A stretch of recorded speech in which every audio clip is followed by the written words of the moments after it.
আমরা অন্য কোন দেশের দালালি করব না। আপনাদেরকে মুক্তি দিয়েছিল এই ছাত্র তরুণরা।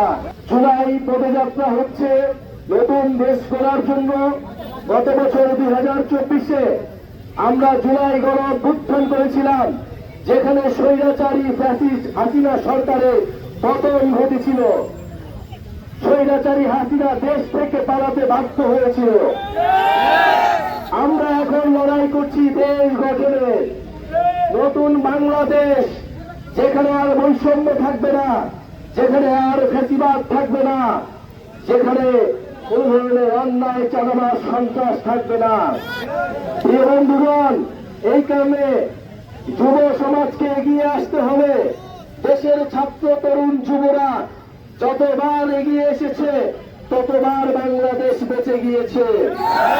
2024-এও এই ছাত্র যুব তরুণরাই দেশকে রক্ষা করেছে, স্বাধীনতাকে রক্ষা করেছে। কিন্তু বন্ধুগণ, স্বাধীনতা অর্জনের চেয়ে স্বাধীনতা রক্ষা করা কঠিন।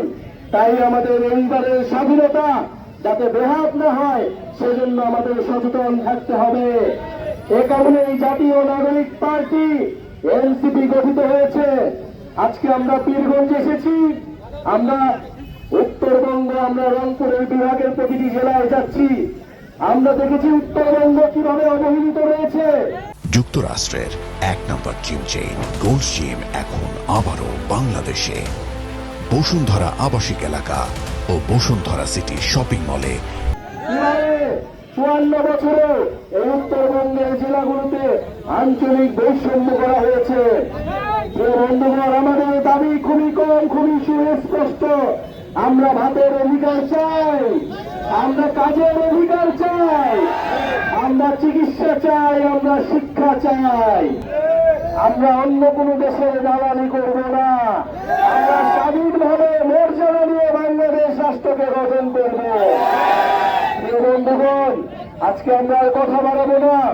আমরা আজকে আপনাদের কাছে এসেছি, ওয়াদা নিয়ে যাচ্ছি, যে উদ্দেশ্যে আমাদের শহীদেরা, আমাদের আহতরা লড়াই করেছিল, সেই শর্ত পূরণে জাতীয় নাগরিক পার্টি মাঠে থাকবে, আপনাদের পাশে থাকবে।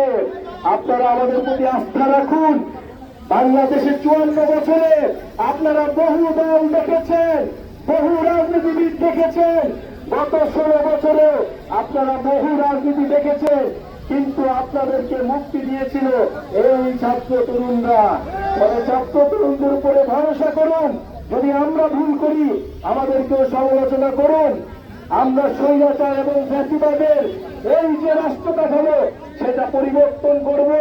নতুন করে কাউকে স্বৈরাচার হতে দিব না, এটা আপনাদের কাছে আমাদের অঙ্গীকার।